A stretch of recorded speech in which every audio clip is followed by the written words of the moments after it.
One of the new features in this latest Ford Everest that Ford is very proud about is terrain response.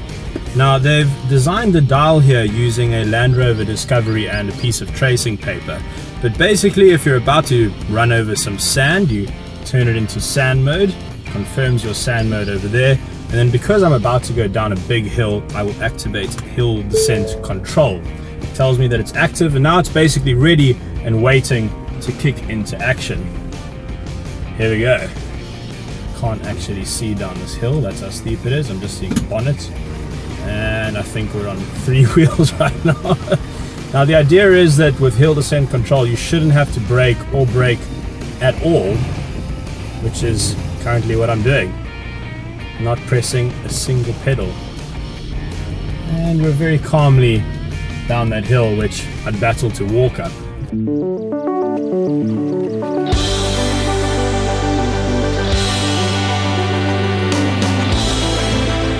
This is so much fun. I think that's the appeal of cars like these. I think that's why people buy cars like these. I don't understand it too much myself, but there is a certain amount of freedom.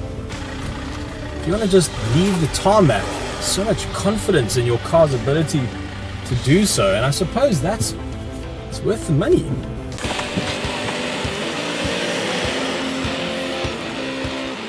The obstacle I'm about to tackle has divots so deep that if you tried to drive a Ford Fiesta over that, you would just never see it again. So I'm going to choose the most extreme mode that Ford recommends, 4 low, rock mode on, and they say this helps the car deal with the most extreme off-road situations. Now the car has some clever new systems. It's got an active transfer case, and it's got an intelligent system called Torque on Demand, which works out which tires have traction, and it sends all the power there. So there's a slight pause, and it finds the grip. Oh, there you go. And we're away.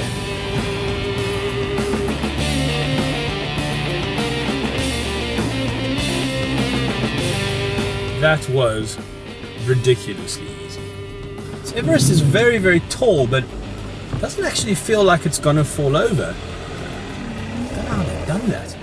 The new Everest has a ground clearance of 225 mils, which is 5 mils more than the current Toyota Fortuner.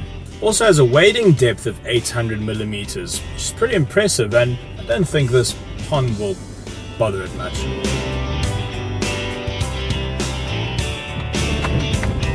That's all the mud getting splattered onto the top of the wheel hub.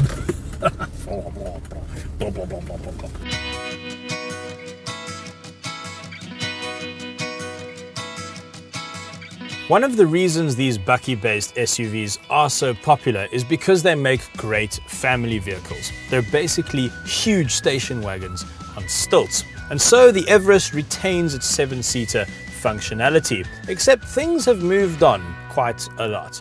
The third row of seats is powered. That's very lazy, isn't it? That's cool. Your kids will love that.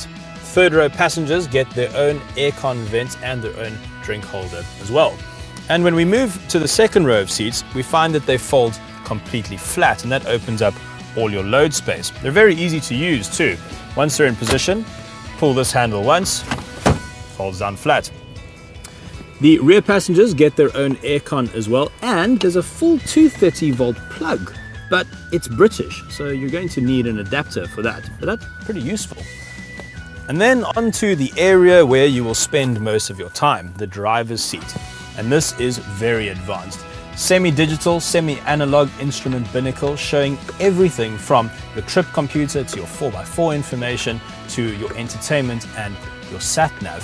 And then the piece de resistance, Ford Sync 2. It's a big leap over Sync 1, and they say it will listen to 10,000 voice commands and understand them. It's also much easier to use, controlling everything from your phone to the heated seats.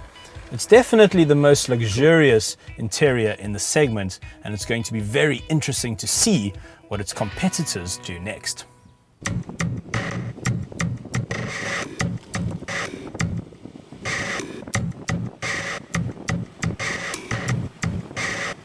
Now that my confidence levels have been boosted by the capabilities of this new Ford Everest, I'm going to tackle the biggest obstacle on this side of the Melkbos Park. Right, it's a big hill. This side of it's not that scary. The other side of it's terrifying. It's very steep. It's got huge divots which are going to swallow this car's huge 20-inch tires. The car's going to go off balance. I think this is a bigger test of me than the car.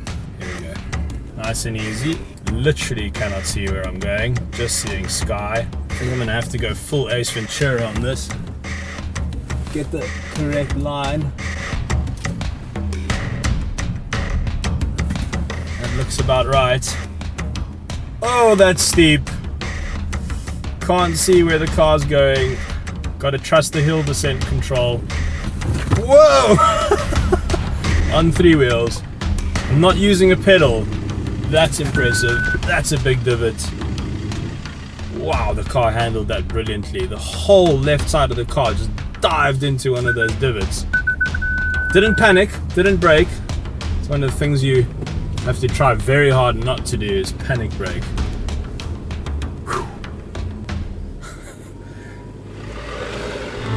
That was cool.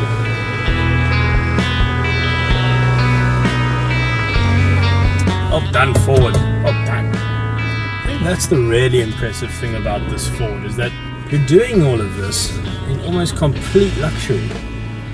It's not a bucky at all. It heated seats, for goodness sake.